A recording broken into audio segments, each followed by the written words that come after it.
Hello everyone, इस video में देखेंगे पीएचपी का सिंटैक्स क्या होता है। आशा करता हूँ आप लोगों ने लास्ट वीडियो देखा था जहां पर मैंने सर्वर इंस्टॉलेशन के बारे में बताया था, कौन कौन सर्वर आप इंस्टॉल कर सकते हो। ठीक है, तो इस वीडियो में बात करते हैं पीएचपी का सिंटैक्स, जो बेसिक सिंटैक्स होता है पीएचपी का। अगर आपको जो है पीएचपी एक्चुअली क्या कर सकते हैं, हम एचटीएमएल के साथ मर्ज कर सकते हैं। ठीक है, एचटीएमएल सीएसएस जावास्क्रिप्ट के साथ मर्ज कर सकते हैं, जिसके कारण क्या होता है पीएचपी का अगर कोड लिखना है तो उसको पीएचपी के टैग के अंदर लिखना पड़ेगा। तो हमारा पीएचपी टैग के अंदर लिखने के लिए हमको ये टैग आपका यूज होता है। ठीक है, ये ओपनिंग टैग होता है पीएचपी का और ये क्लोजिंग टैग होता है। इसके बीच में ही हम पीएचपी की कोडिंग लिखते हैं, जो भी हमको पीएचपी की कोडिंग लिखने की जरूरत पड़ेगी।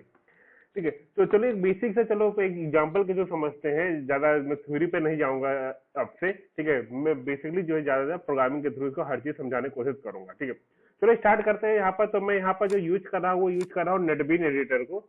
ठीक है, ये जावा के लिए ज्यादा पॉपुलर है, पीएचपी के लिए कम पॉपुलर है, लेकिन नेटबीन में नए वर्जन में पीएचपी के फंक्शन दे दिए गए हैं। एक्चुअली मैं जावा के ऊपर प्रोग्रामिंग में जावा पे ही ज्यादा करता हूँ, तो जावा में ज्यादा करने का मैं नेटबीन में ही जावा पीएचपी कर लेता हूँ। तो आप इसके अलावा आप नोटपैड या नोटपैड प्लस प्लस या सबलाइन, जो पीएचपी के लिए बहुत अच्छा माना जाता है, उसको आप यूज कर सकते हो। बेसिक कोड सब कुछ सेम होगा, कुछ भी डिफरेंस नहीं होगा। आपको पास क्या एडिट जो सेव करना होगा, फाइल को कहाँ सेव करना होगा, कि अगर आप जैम्प यूज कर रहे हो, जैम्प यूज करने के लिए फाइल को जो सेव करना होगा आपको सी ड्राइव में जाकर के आपको यहाँ पर देखो जैम इंस्टॉल करते हो तो यहाँ पर जैम नाम का फोल्डर बनता है। इसमें आपको एचटी डॉक में आपको यहाँ पर इसमें आपको सेव करना। चलो मैं यहाँ पर एक नया प्रोजेक्ट लेता हूँ, एक प्रोजेक्ट यहाँ पर न्यू प्रोजेक्ट लिया। न्यू प्रोजेक्ट में पीएचपी लेता हूँ, पीएचपी पे मैंने यहाँ किया, नेक्स्ट किया। नेक्स्ट करने के बाद मैं यहाँ पर जो प्रोजेक्ट का नाम देता हूँ, मैं अपना चैनल का नाम देता हूँ बिंदास कोड। ठीक है, बिंदास कोड मैंने यहाँ पर चैनल का नाम दिया, बी भी स्मॉल कर लेते हैं, बिंदास कोड। ठीक है, तो बिंदास कोड नाम का यहाँ पर जो है वो प्रोजेक्ट बना देता है। ठीक है, मतलब यहाँ पर फोल्डर बना देगा स्टॉक के अंदर ही। नेक्स्ट करते हैं, नेक्स्ट करते हैं, इसका फाइनली फिनिश कर देते हैं। फिनिश करने के बाद देखोगे तो आपका यहाँ पर जो है एक, इसको रिफ्रेश करते हैं तो यहाँ पर देखोगे तो बिंदास कोड नाम का यहाँ पर एक आपको मिल जाएगा, और इंडेक्स.php नाम का एक आपका पहला पेज आपको ये इंडेक्स.php मिल जाएगा। यहाँ पर कुछ ऊपर जो है कमेंट लिखे गए हैं, कमेंट को आप रिमूव कर सकते हो, यहाँ पर लिखने की कोई जरूरत नहीं है। ठीक है, यहाँ पर आपको पीएचपी का है तो यहाँ पर आपको ये जो भी इसके अंदर आपको लिखना होगा। तो ओपनिंग और क्लोजिंग टैग बिल्कुल ध्यान दीजिए, क्योंकि इसी के अंदर आपको लगना है, और आपको यह ध्यान देना होगा कि क्लोज करना जरूरी होगा। ठीक है, तो मैं यहाँ पर अगर मैं सबसे पहला हेलो वर्ड का प्रोग्राम लिखता हूँ तो क्या लिख सकता हूँ, इको। ठीक है, यहाँ पर मैंने लिखा हेलो हेलो वर्ड,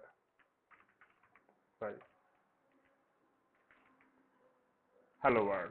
ठीक है, इसके प्रोग्राम लिखा है, सेमीकॉलन लगाओ। जो सिंटेक्स मतलब होगा आप इस वाले आपको जो भी जैसा आप सी प्रोग्रामिंग करते थे आपको सेमीकॉलन लगा के इंड करना पड़ता है, सेमीकॉलन लगा के आपको यहाँ पे ये भी इंड करना पड़ेगा आपको। ठीक है, अब इसको रन कराना है इस प्रोग्राम को, तो कैसे रन कराना होगा, तो सबसे पहले आपको क्या करना पड़ेगा, पहले सर्वर चालू करना पड़ेगा। आप जैम्प यूज करो चाहे वैम्प यूज करो, पहले सर्वर चालू करना पड़ेगा, तभी प्रोग्राम रन हो पाएगा। तो मैं इसको सर्वर के लिए मैं यहाँ पर जो है वो जैम सर्वर यूज कर रहा हूँ, तो जैम कंट्रोल पैनल ओपन करूंगा। यहाँ पर जाकर के मैं इसमें जो है अपाचे सर्वर को स्टार्ट कर लूंगा। अपाचे स्टार्ट करने के बाद जो है फाइनली मैं ब्राउजर में जाऊंगा। ब्राउजर में यहाँ पर लिखूंगा आपका लोकल होस्ट लिख करके। ठीक है, और फाइनली इंटर किया, इसका मतलब फाइनली आपका जो है वो लोकल होस्ट चल रहा है। इसमें आप जो है आपका प्रोजेक्ट का नाम लिखोगे बिंदास कोड। ठीक है, बिंदास कोड स्लैश करके आपका index.php नाम का जो आपका पेज था उसको करोगे तो यहाँ पर देखोगे आपका ये हेलो वर्ड यहाँ पर आपका वो प्रिंट हो गया आ गया। एक्चुअली ये मैं इसका जूमिंग आई थिंक ज्यादा किया हूँ, हाँ जूमिंग ज्यादा किया हूँ। अच्छा, मैं ऑनलाइन क्लास ले रहा था तो बच्चों को दिखता नहीं ठीक से, इस कारण में इसको जूम कर दिया था। तो ठीक है, तो यहाँ पर देखोगे हेलो वर्ड यहाँ पर प्रिंट हो गया। तो बेसिक सिंटेक्स ये था। ठीक है, और एक चीज देख लो, पीएचपी में क्या होता है कि हम इसको अगर कैपिटल में लिखेंगे तभी ये काम करेगा, कोई दिक्कत वाली बात नहीं है। तो यहाँ पर देखोगे तो आपका ये तभी ये आपका कोई दिक्कत नहीं, यहाँ पर तभी आपका ये ऐसे चीजें आएंगी।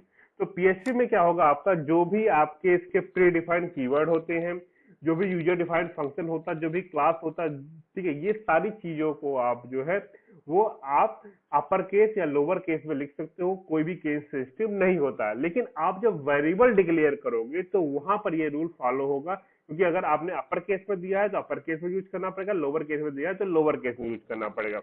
तो और एक चीज और देख लो, यहाँ इस वीडियो में पीएच जो इको के साथ हम एक प्रिंट स्टेटमेंट भी यूज करते हैं आपका आउटपुट देने के लिए। जब प्रिंट हेलो करेंगे तो सेम चीजें आपकी आएंगी, कोई दिक्कत वाली बात नहीं होगी, सेम आएगा। ठीक है, लेकिन दोनों सेम तो है, लेकिन डिफरेंस क्या होगा अभी मैं बता रहा हूँ। दोनों में हेलो वर्ड आपका प्रिंट हुआ है तो दोनों में हेलो वर्ड प्रिंट हो रहा है। ठीक है, दोनों में बेसिकली डिफरेंस क्या होगा आपका कि इको जो था फास्ट होता है प्रिंट से, क्यों क्यों फास्ट होता है? कि प्रिंट जो है, प्रिंट के साथ साथ ये रिटर्न भी करता है। क्या रिटर्न करता है? ये रिटर्न वन करता है। जब ये कोई स्टेटमेंट ये प्रिंट करता है तो ये वन रिटर्न करता है। वन रिटर्न करने के कारण क्या होता है, एज ए एक्सप्रेशन इसको यूज कर सकते हैं।